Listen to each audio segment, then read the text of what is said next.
Good evening and welcome. I'm Nancy Letourneau, Executive Director of Mainly Mozart, and we are proud to partner with all of the great hearing scientists here in town for the annual ARO conference. Tonight we particularly welcome Deaf Community Services of San Diego, and we are happy to provide American Sign Language interpreting and CART captioning with smartphone link, which can be found in your program notes for our deaf and hard of hearing community. Tonight I am delighted to introduce to you a quartet that is reflective of the sort of artists that Mainly Mozart brings to San Diego throughout the year. World-class artists who gather primarily during the month of June for the annual for the annual Mainly Mozart Festival, this year celebrating our 30th anniversary. And our concerts are also held here at the Balboa Theater. Delighted to introduce to you tonight Eun-Taek Kim on piano, Eric Grotz violin, Brant Bayless viola, and Rainer Judaitis cello. Enjoy the performance.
Good evening.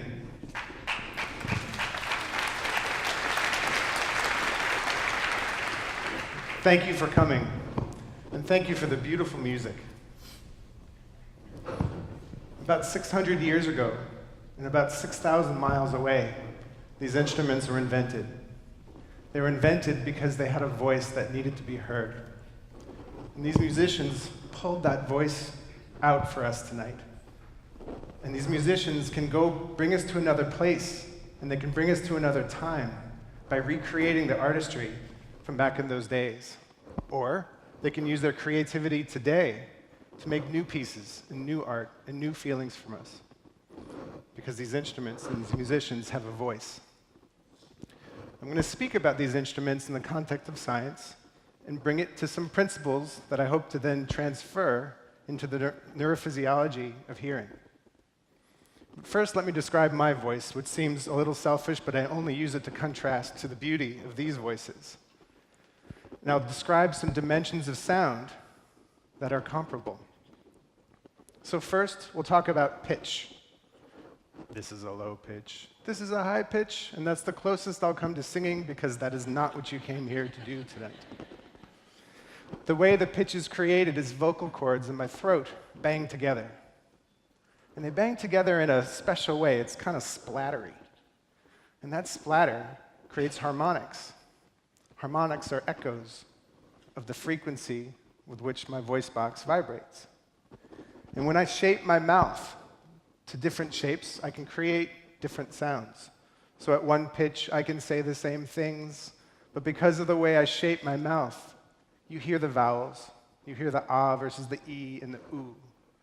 So the content, the importance of that splatter and shaping that splatter allows you to understand my voice for you today. And those are called harmonics, and it creates the timbre of my voice. Now, loudness. I'm not capable of getting very loud. And when I talk this way, the people to my left would hear me, versus if I talk this way, the people to my right. And so to compensate for these features, failures, I use technology to bring the sound to all of you without having to get out of my range.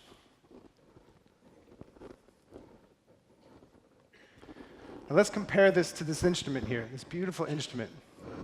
I learned when preparing this talk that it's called a piano forte, because when it was invented, it was clear that it was capable of very soft to very loud sounds. Now, Untek is going to demonstrate how loud that piano can be and how soft that piano can be without any technology to amplify it.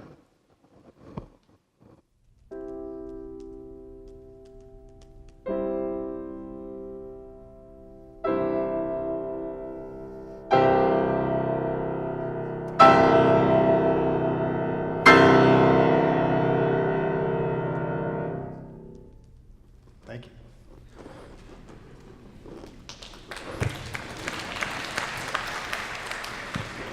Whereas my voice has a limited pitch range, maybe 2 octaves, the piano has 7.5. So its low is far deeper than my low, and its high is far higher.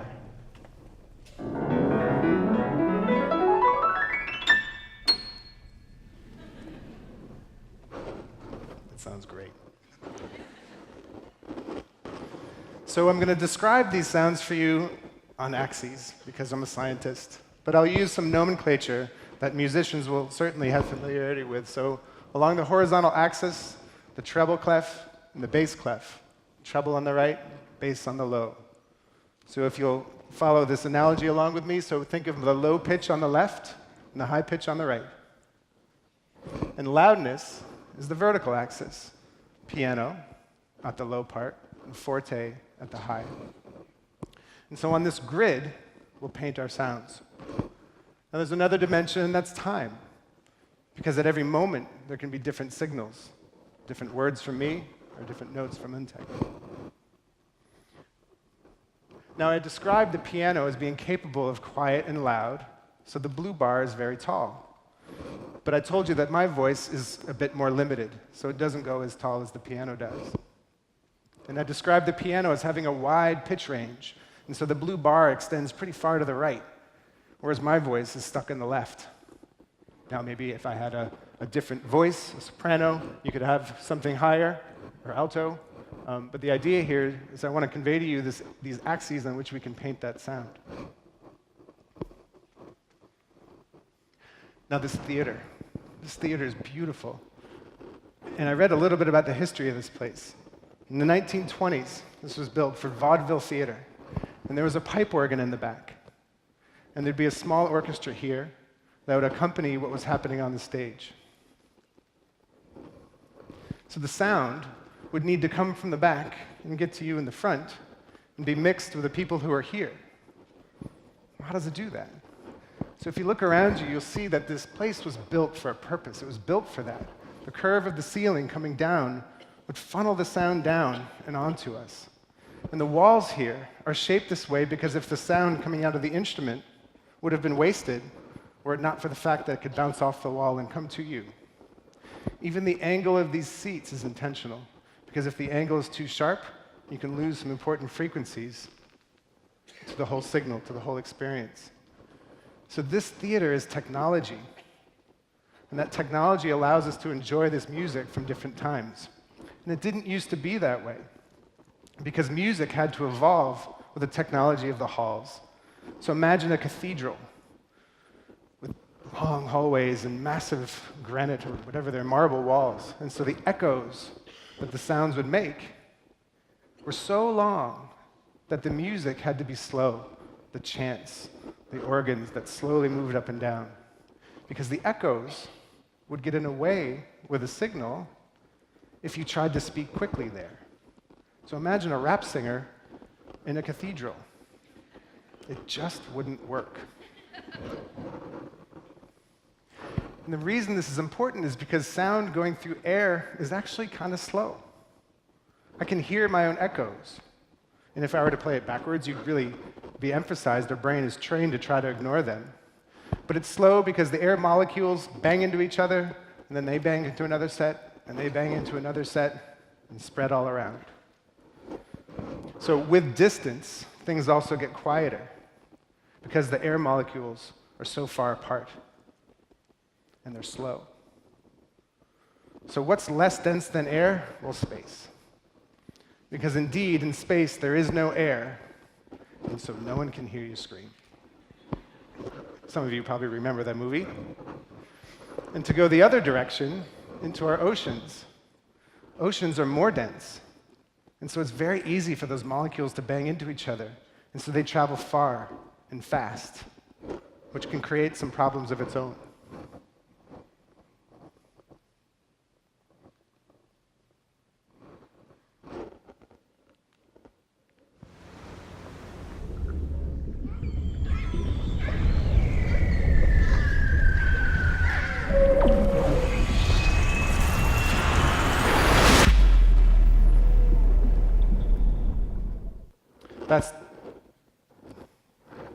That's the trailer for a movie that attempts to communicate the need to reduce the noise pollution in our oceans, because the whales can have a hard time communicating, and they've set up their whole ecosystem on their ability to communicate. Their relationship with each other has to do everything with that sound. So a little bit of anatomy. A couple things I'd like to teach you. One is if you were to go all the way down your ear canal and touch your eardrum, you're still in the outer ear. It's amazing how often you hear that described as the inner ear. And let's play a little game here. So Simon says, take your left finger and point it to your right eye. Simon says, take your right finger and point it to your right ear. Now, without moving your head, push them together until they meet. I didn't say Simon says. It's really important. Because if I did, you'd be touching your cochlea. And boy, would that hurt. Your organ of hearing, to me, the most beautiful organ in the body, is safe inside the densest bone in your body, behind your eye, and in the inside of your ear. I've been enamored with this organ since I was young. And when you're enamored with something, you end up with a favorite. Oh, I'm sorry, I missed a point. I'd like to go back. Forgive me. The signals from the cochlea is a code. And what's really remarkable about hearing is the brain. Because the brain deciphers that code and turns it into magic, and turns it into emotion, and turns it into the whole point of why we enjoy this. Because hearing is about love. The love of the music, and the love of the person that you're here with. We fall in love because we have our conversations. And we fall in love with this music because it is so beautiful. And with hearing loss, if that's the foundation on which you've built your relationship, it can be hard to maintain that. I'm an audiologist, and people come to me with their hearing problems. But usually it's triggered by relationships. It's a spouse, or a parent, or even a child that's missing out on that communication that they're used to, and so they want to help their partner. Because it's not so much about the hearing as what people do with it. So I'd like to introduce you to my favorite curve. Who here has a favorite curve? I know that's kind of strange, but maybe you'll want to adopt my favorite curve because it's remarkable. Inside that cochlea are thousands of hair cells, and each has a voice. And this is a picture of each hair cell's voice. And I'll try to describe it in those same axes that I showed you before. So if I'm one of these individual neurons, and this is my curve, my favorite curve, I get really excited at a really quiet tone right there. That's my frequency. And when I hear that, I send that signal to the brain saying, I heard it, and it sounds great. And the brain puts it together with the thousands of other cells. If you turn it up loud, I'll respond to more. But because that curve is so pointy, it sounds so good. And like I said, I've got thousands of these things. So each of those curves is repeated over and over and over again in the low pitches and the high pitches. And some of them come on when it's really soft, and some of them come on when it's really loud. And so we end up with this resolution. This is like ultra-high def hearing, because there's so many little boxes. Each one of those voices is represented here by a little box. And so when I go put the piano and my voice on that grid, there's plenty of resolution to go around. So the ear is able to communicate clearly to the brain the difference, the obvious difference, between the beautiful piano and my voice. But this is the curve's nemesis. This curve. This is what the curve looks like when the hair cell's not working so well. And there are a few differences I'd like to highlight. First, with the orange arrow. The orange arrow points up. And what that means is the sound has to be louder for the nerve to hear it. Well, that makes sense. All you've got to do is turn it up, right? Well, not so fast, because the loud sounds are just as loud. So you can't make everything louder, otherwise the loud sounds are too loud.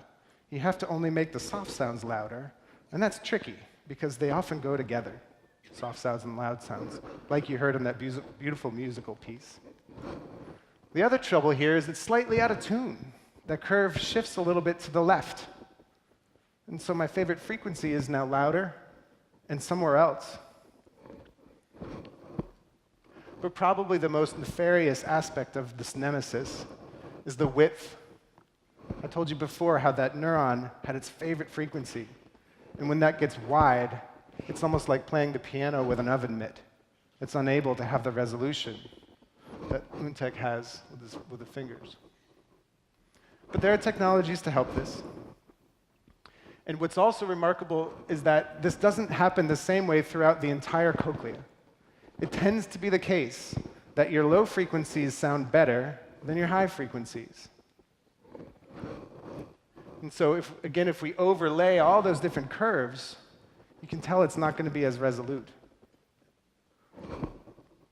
And in fact, only the left part has that good resolution.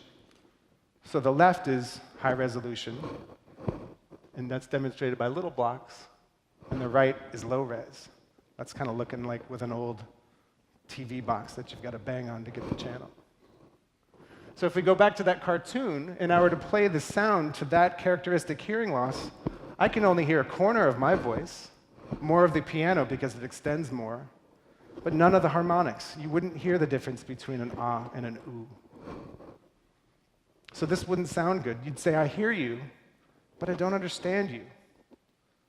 I bet that's the saying some of you have either said or heard yourself. So what do?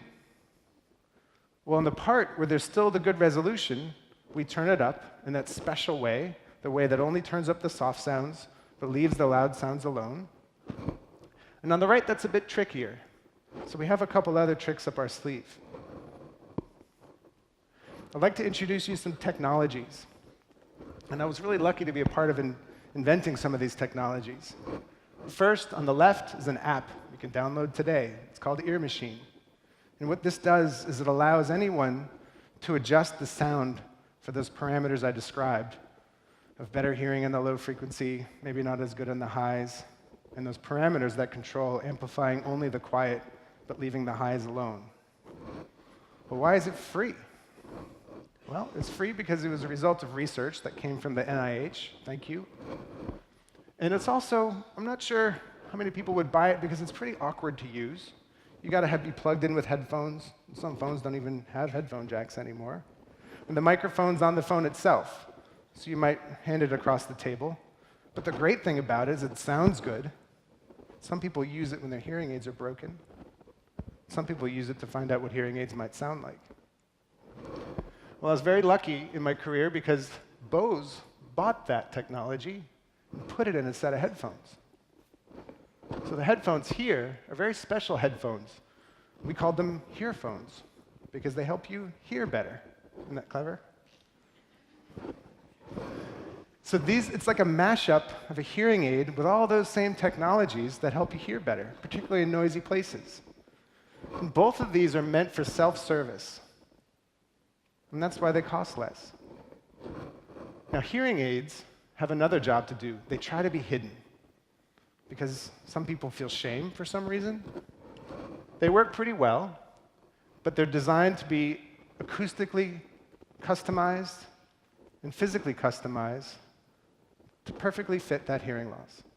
So they involve the audiologist to make sure it sounds great. And further on the right is another technology called a cochlear implant. And a cochlear implant is that technology I told you about that can replace the acoustic sound with a direct neural signal.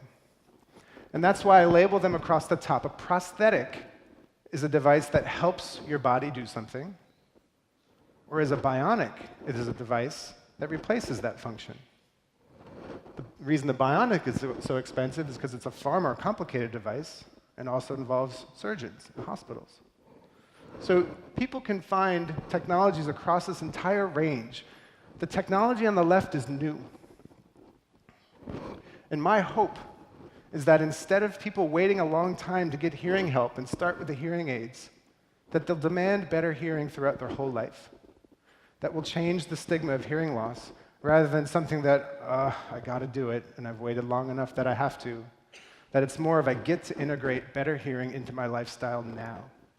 And if we do that, we can change the whole attitude around hearing so that we can maintain healthy hearing throughout our whole lives rather than put it off 10 years before doing something about it.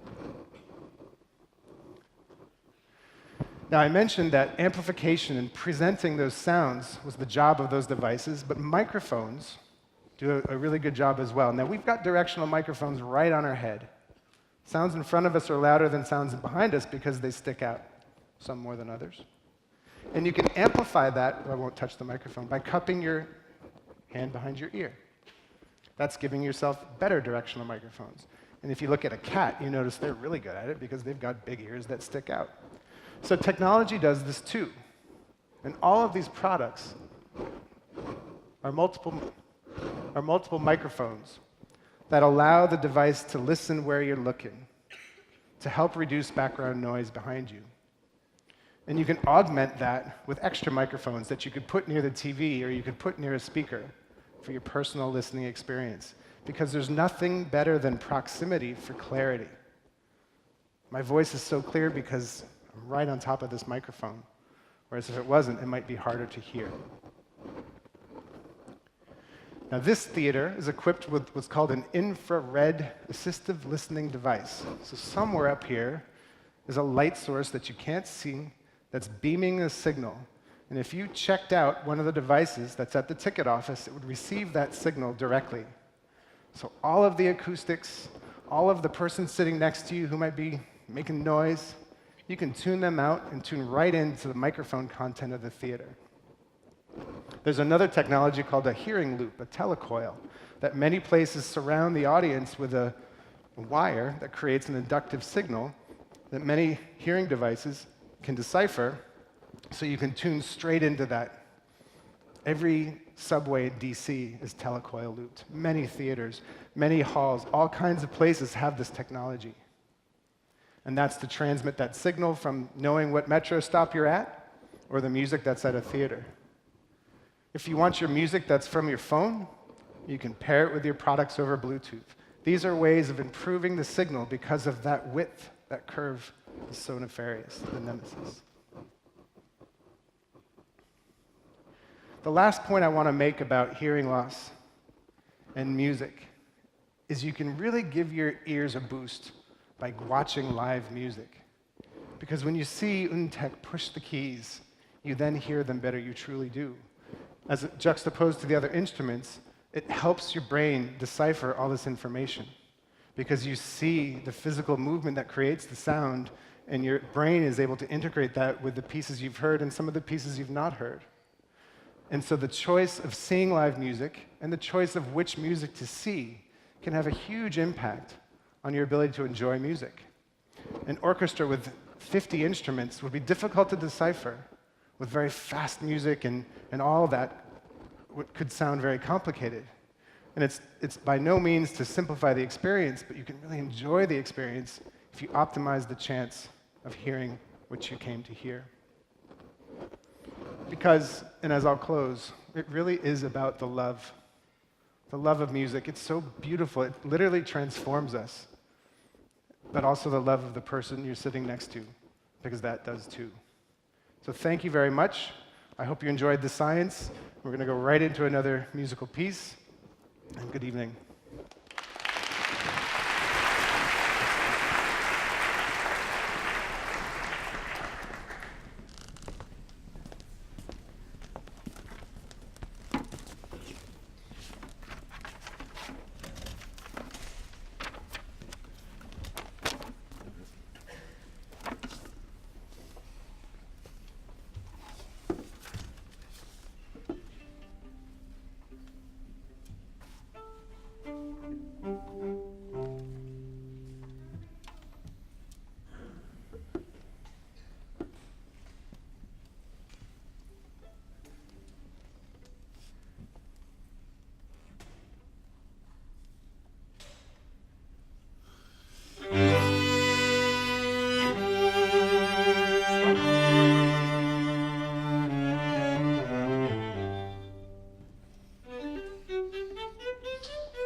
My name is Nina Kraus. I'm going to talk about sound ingredients for brain health. I'm a professor at Northwestern University working in our auditory neuroscience lab, which we call Brain Bolts. So we like to think about what we put into our bodies, and in many ways, we are what we eat. I hope to be able to convince you that we also are what we hear. So if you think about the ingredients of a seen object, it has a texture, a size, a shape, a color, and it's very concrete. And we live in a materialistic world, one in which if things aren't blingy and obvious to us, we don't tend to pay that much attention to them. And sound is a little bit like that, because sound has just as many ingredients as Dr. Frank told us: pitch, timing, timbre, phase. And these ingredients are invisible, and many of the world's most powerful forces, like gravity, are invisible. But sound is a very, very powerful force in our lives. And it needs to be right. It needs to be good. This is all about sound quality. Okay, so what we're able to do is the currency of the nervous system is electricity. And if we can put sensors on the brain or on the scalp, we can pick up the electrical activity that happens in response to sound. Right now, as I'm talking to you, the neurons in your brain that respond to sound are producing electricity, and we can measure that. And if we play a speech or a musical sound, we can see how good a job your brain does at distinguishing all these different ingredients of sound. How does it process pitch, timing, harmonics? I like to use a mixing board analogy because the brain processes each of these ingredients using separate mechanisms so that we can really understand where strengths are in someone who is a musical expert or any kind of a sound expert, or if someone has a disorder that affects auditory processing in the brain, there are certain bottlenecks and certain strengths. And it is important to know and to understand them. And now we are able to measure how the brain processes these ingredients of sound with unprecedented precision. So getting back to food, we know that there are certain foods that are good for certain body systems, and there are other foods that are not especially good for certain body systems. Similarly, I want you to think about what we do very much influences sound processing in the brain.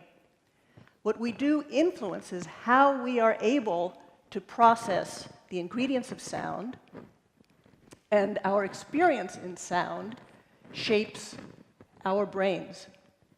So if you are someone who plays a musical instrument and your voice counts as a musical instrument, sound processing can be enhanced. If you hear sound through a hearing aid or any number of wearable devices, certain ingredients are enhanced, and your brain also learns and gets shaped by those ingredients and how they make your brain experience sound. We live in a noisy world, and if we hear a lot of noise, and I'm not talking about noise that is loud enough to damage our hearing, but noise that is just of a moderate level that can also influence how our brain processes these important sound ingredients. And finally, making sense of sound. Sound processing in the brain is one of the most complex jobs that we ask our brains to do. The brain needs to process these sound signals, which are happening very, very fast, and it needs to be processing these sounds with microsecond precision. There are neurons that respond faster than neurons actually can fire. So sound processing is very complex and very detailed, and you can imagine that if you get hit in the head, one of the first things to get disrupted is this very complex and delicate machinery. So, musical experience. We know that making music can enhance sound processing in the brain. And we can see this throughout the lifespan. And this is in people who, they don't have to be professional musicians, but people who regularly play music. And importantly, it takes time to change the brain. So our lab has conducted a number of longitudinal studies, both in Chicago public schools and with the Harmony Project here in LA. And what we have discovered is that the fundamental changes, the automatic processing in the brain, doesn't change after 1 year of regular music making. At least we didn't see any changes, but it took 2 years. It was after 2 years that we started seeing these changes in the brain's response to sound. So importantly, language and music coincide. And one of the ways that they coincide is rhythm. Now, rhythm is very obvious in music. Everybody knows there's rhythm in music. But there is also rhythm in speech. And I'm going to illustrate that to you.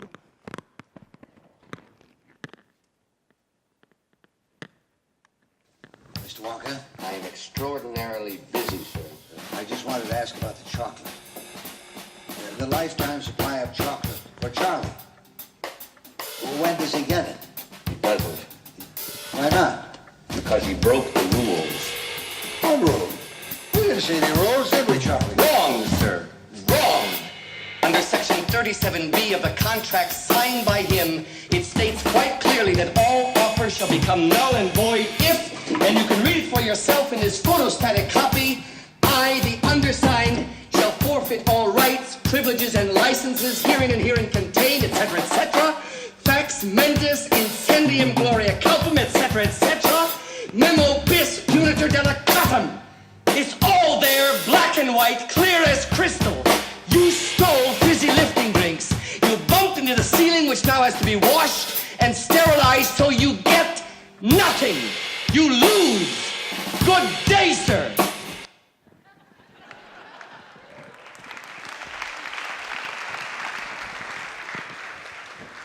So there's rhythm in speech.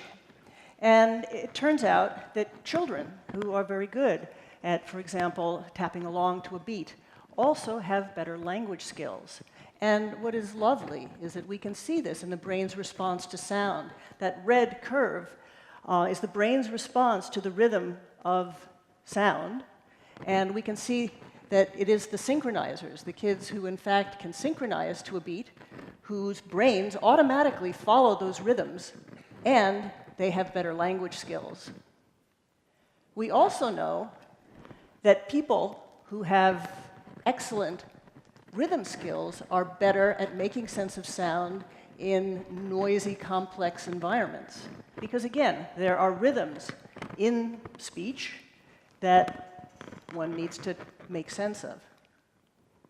Now, music is one of the best signals for the brain.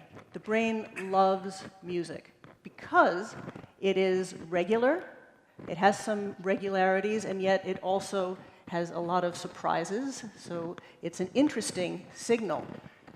As opposed to noise that really doesn't mean very much in terms of the sound to meaning connections that the brain wants to make. So we do live in a noisy world, and these moderate level sounds really do influence what happens to our brain's automatic ability to process sound.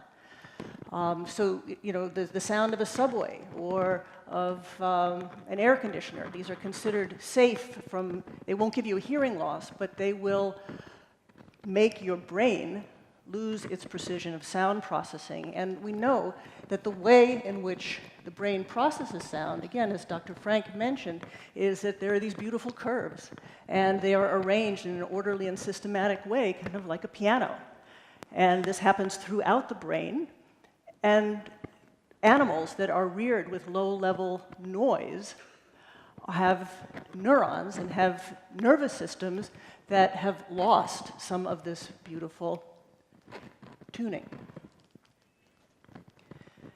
So, as I said, sound processing in the brain is one of the most complex tasks that our brain needs to do, so that if we get hit in the head, this is really one of the very first things that we can see disrupted. And again, by measuring the brain's response to sound, we can get information about the impact of concussion at the acute stages as people are recovering, and also to look at the legacy of the long-term legacy. So the idea of music and medicine is an old one, but what is new is that music is now being used to address a number of brain injuries and medical disorders.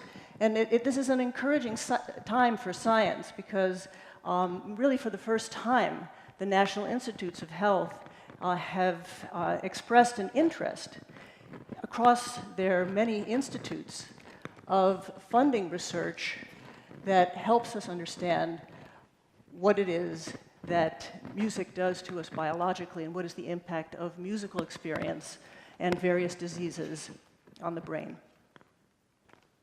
So why is music so powerful? Well, making sense of sound engages many parts of our brain: our sensory, motor, our cognitive, and our reward systems. And music is a jackpot because it engages all of those systems. Now, with respect to cognition, I want to just show you something. Listen to a sentence. See if you can hear a sentence in this noise.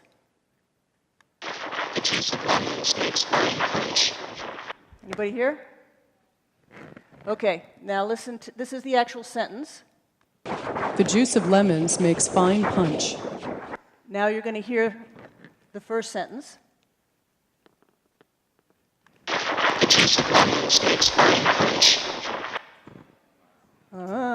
So do you believe me? That what you know about sound influences how you hear it. So this is a test. I want you to raise your hand as quickly as you can every time you hear a tone, and then put it down. And do not, I repeat, do not raise your hand when you hear the siren.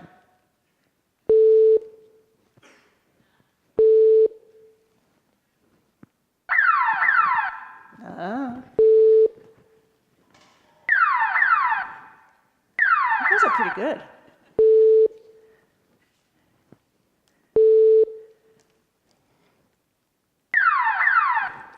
Always catch somebody. Okay, but importantly, people who actively engage in music making are better at learning what sounds to attend to and which sounds to ignore. And that's important, not just for music, but for all kinds of sounds in the world. So sensory motor, the way we move to music, the way we move together, synchronizes us and influences how we feel about each other and whether or not we feel like cooperating. I want to show you this video.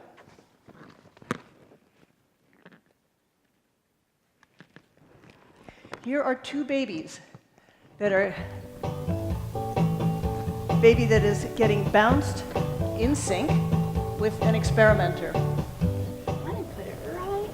Now, there. how is that baby going to feel about the no. experimenter? Is he going to want to help her? See? Uh-oh. Oh, no. Uh-oh. There.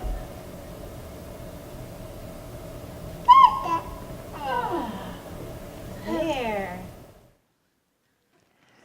So here's the other baby. And this baby is being bounced out of sync. Is that going to affect how that baby feels? Uh-oh. Whether Oh no. Oopsie. so maybe we should get some of our heads of state to. Okay, so then there is the reward system. And we know that such a system exists. It's called the limbic system in the brain. And we also know that when we hear music that we like, as we anticipate the exciting part of a musical piece that we know, dopamine is released by the limbic system, by a particular part of the limbic system, just at that time. And dopamine, of course, very much affects our moods. There are other parts of the limbic system that release dopamine at the point at which the musical climax occurs. So we know that this neurochemical system in our reward system is being excited by music. We can use biology to inform hearing health. Imagine you have a hearing aid, and it's not working especially well anymore, and now you can measure the brain's response to that hearing aid and measure the brain's response to another hearing aid or to a different setting.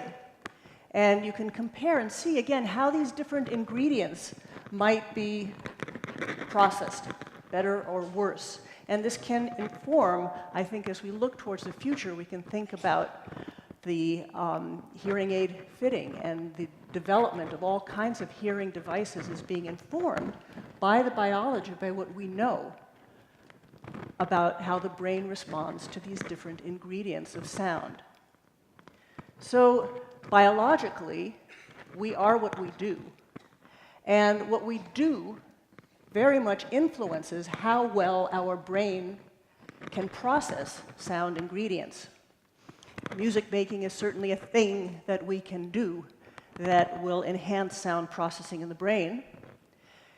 And this is an exciting time because we're really in a position to be able to harness neuroscience to inform hearing and brain health.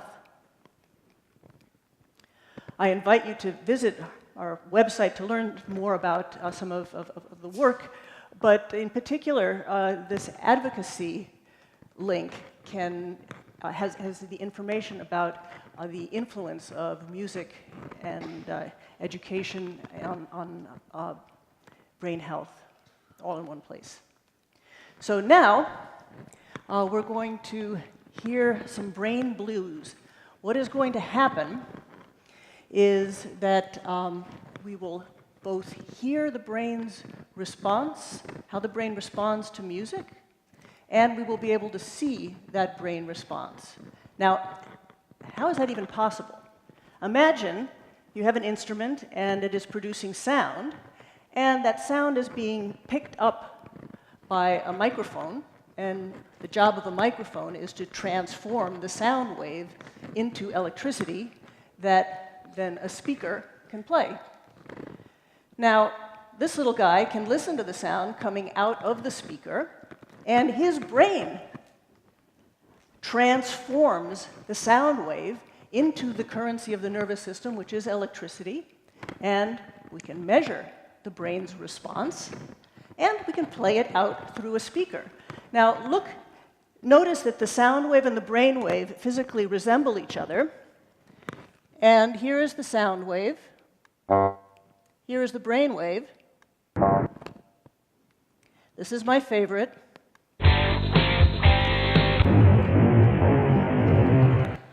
Okay, so what is going to happen next is on this keyboard here, we have the response of the brain to every single note on this keyboard. And instead of listening to me, you are going to have the pleasure of listening to Danny Green who is going to play this brain, and his trio is going to improvise upon it. You see it? We don't see it. Danny Green.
Danny Green and the Brain.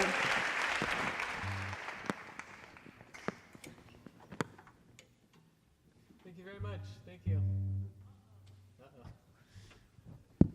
There we go. Thank you very much. That was my first time playing the brain. Hopefully not the last. We are really excited to be here tonight. We are the Danny Green Trio. On bass joining me is Justin Grinnell.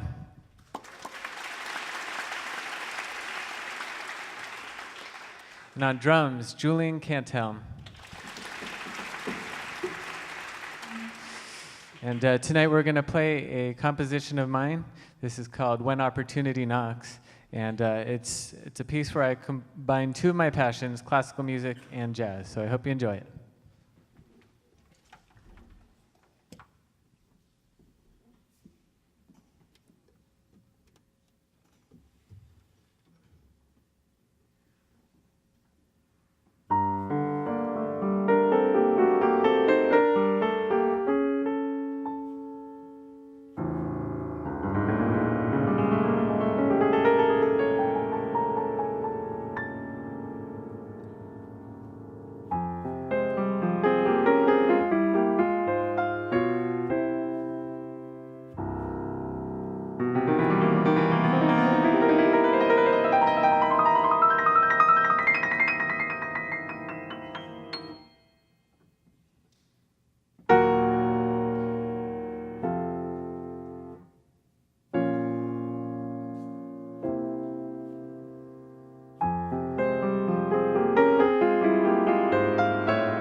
Wait on.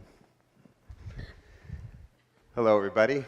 My name is Michael Santucci. I am an audiologist and have spent most of my career trying to save musicians from ruining their own hearing. Sounds funny, but it happens all the time.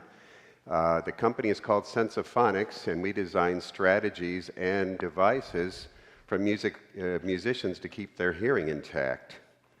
You've seen these headlines. In fact, the latest one is Eric Clapton, one of my favorite musicians, claiming he's going deaf. He'll still keep trying to play.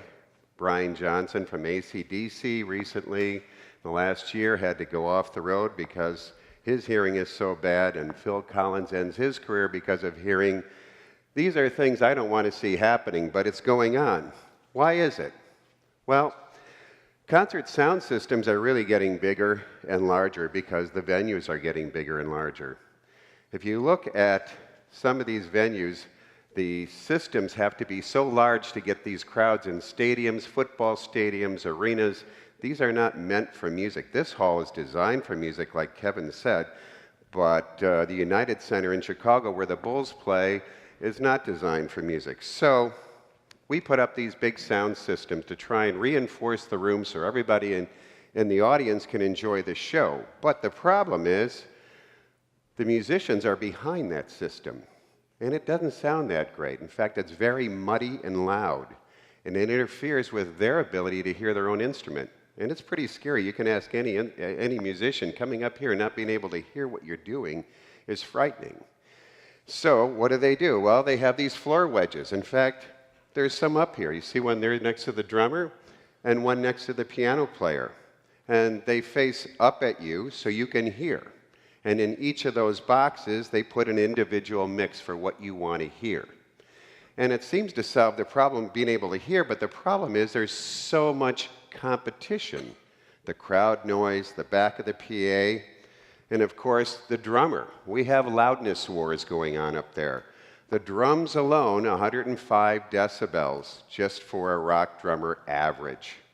That means that everybody else in the band that wants to hear their instrument has to be 6 dB louder than that, just to hear themselves. And it's all driven by the drums. Now, if you notice here, the drummer has a wedge. This wasn't planned, by the way. He has a wedge. And why does he have that? Because he can't hear these two players very well because of his own drum kit. The piano player has a wedge because he can't hear himself that well because of these instruments. So the problem is they compete. One wants it louder, somebody else makes it louder, and it's his battle on stage. So what do we do about that? Well, you've seen these things in people's ears. Do you ever wonder what those are? All these performers now have these, what we call in-ear monitors. It's a better solution. I designed for all these musicians. And they wear them. Why do they like them so much? Why do you see so many people wearing them? Well, there's real benefits to this. And the benefits to in-ear monitoring are more me. That's what they want. When you listen to a mix on stage, everyone has their own mix. It's me, me, me, me, me, and a few cues from the other musicians. It's not a full CD with you on top of it. It's just playing to yourself. It's better pitch perception. You have better timing because now the musicians are all getting the signals in real time at the same time. There's better quality and consistent quality between venues because you're not having to put these boxes all over the place. Okay? If you look at Taylor Swift, she can run around, go into the crowd, shake hands, and hear exactly what she was hearing on stage before she had to stand in front of a box. Reduce vocal fatigue. She doesn't have to sing as loud. She can hear herself better. Reduce feedback. There's no feedback loop. These boxes are gone, so it doesn't feed back anymore. And it's even quieter for the audience because there's no sound level on stage to mix over for you guys. And there's also the potential to reduce sound levels on stage and protect hearing without really compromising the sound quality too much. The problem is, though, even though these allow them to do that, we did a study at Vanderbilt University and asked 15 country musicians to compare. We wanted to see how much people turned down for ear monitors compared to floor monitors. So we told them to turn up their ear monitors to what they like and play, and we'd measure it. And we did that on 3 different occasions, and we did the same thing with in-ear monitors. And it turned out all 15 people turned all 6 trials exactly the same sound level. Didn't matter if it was Monday, Wednesday, on the floor, in your ear, you were going to turn it to the same level because your brain told you. If you've been playing guitar at 100 dB your whole life, you're going to put on ear monitors and turn them to 100 because musicians' brains are very plastic. Where is the protection? So we have to convince them to turn them down. And when they do, they realize it still sounds pretty good. But it's a behavioral change that has to occur. The in-ear monitor system, they're custom headphones. At least for the musicians, they love the custom ones because no 2 ears are alike. And you'll see on the left is a transmitter that sits with the sound engineer who sits on the side of the stage. Yes, there's one in the front like there is tonight. There's also somebody mixing for the band that's out of sight. There's a body belt pack that they get an FM stereo signal sent, and in that mix they get whatever they want with isolating earphones. A better picture here, and let's see if I can get this pointer working. You can see, maybe you can see, there's the soundboard, sort of, and the transmitter, and they're sending this radio signal to this pack where this singer, she can hear whatever she wants. Now, over here, the sound engineer at the side of the stage, this is Dave Matthews, sound engineer, he has individual mixes he's already put together for everybody on stage. They all have their preference. So he's sending those signals to them, and they're listening with a little body-worn belt pack with a volume control on it. Okay? Now, when I used to make these things, everybody wanted them not to show. I had a color wheel with 12 different skin shades on it, so they would disappear back in 1992. But now today, the true point of acceptance is when you bling them. That's what somebody told me. So now you see them all, oh, Usher wants gold plate on his, and everybody has their designs that they want.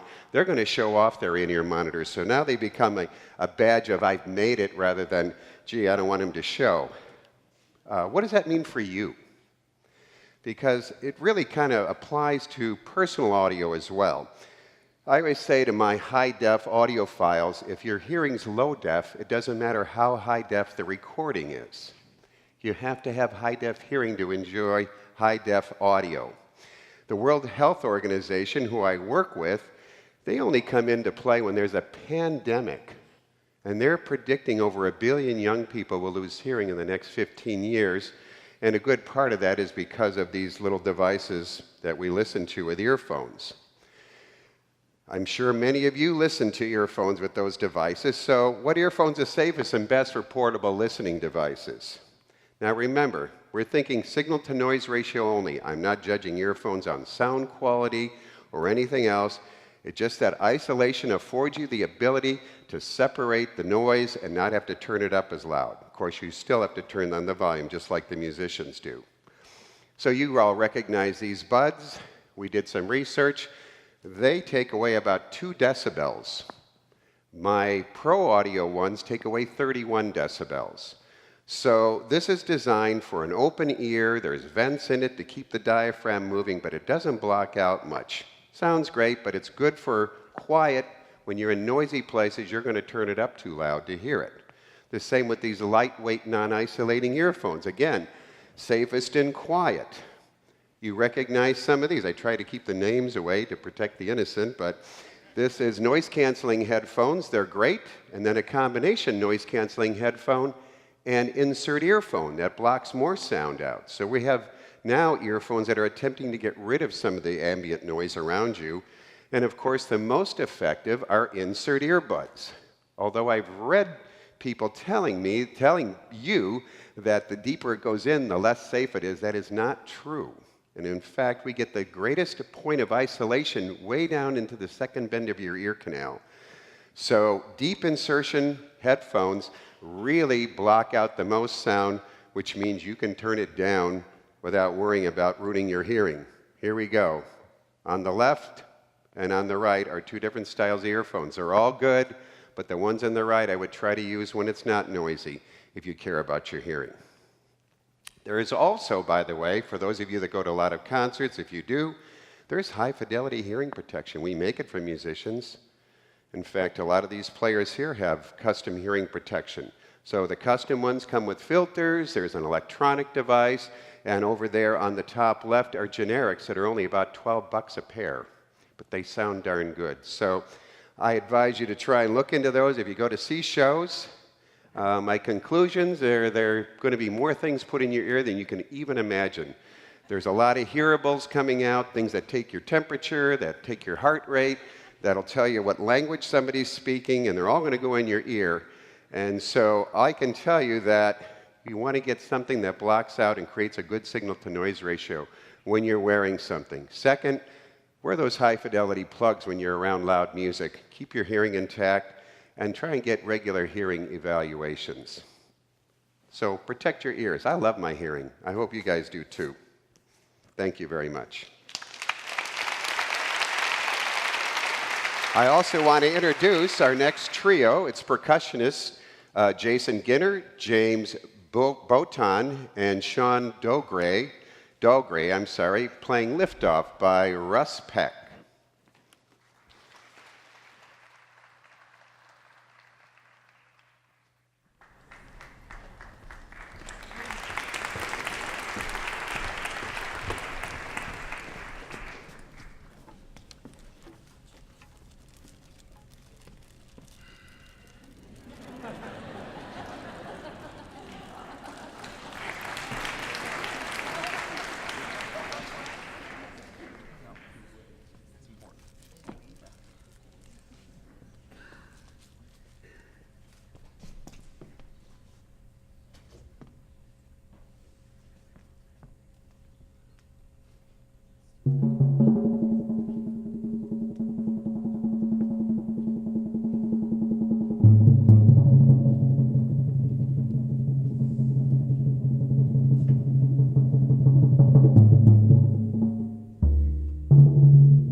That was incredible. That was beautiful. That was the emotion.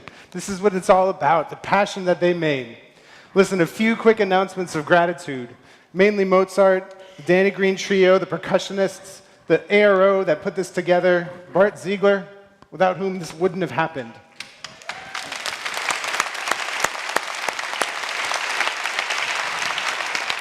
My colleagues who spoke to you tonight, and I also want to open the envelope like the Grammys for the awards of the scientists who won the vote for the work they did to teach us a bit about things. So number 3, David Goyer, Marina Silveria, and other partners from the University of Michigan and the University of Connecticut, come on down. Number 2, James Naples, University of Pennsylvania. And the top prize was awarded to the entire Albert Edge Lab for the incredible performance of the plight of the hair cells. It's an exciting time. Come on down. Thank you. Just wave to the group because you taught them a lot. I'll meet you here. Good job. David? Let's get you together. You were the number 3? Yeah. Which one are you? It's number 3, too. Yeah. Number 3? Come, okay.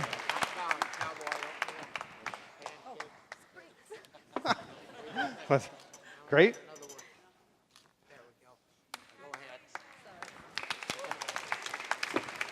Congratulations. You're welcome. Missing a few more, you've got a whole troop. Congratulations. Come on. This is really exciting because you guys are really bringing science to music, and this is really what it's all about. They're too shy to come up.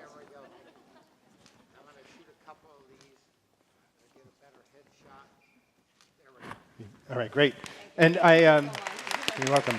About 40 steps away across the street is the dive bar, where you can come and join us afterwards and chat the whole group up. And we want to close by having another piece from the Danny Green Trio. So thank you so much. This was a lot of fun for all of us.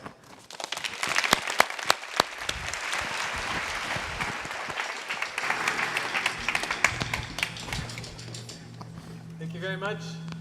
This last piece that we're going to play is off of our 2016 release, and the name of it is called The Merge.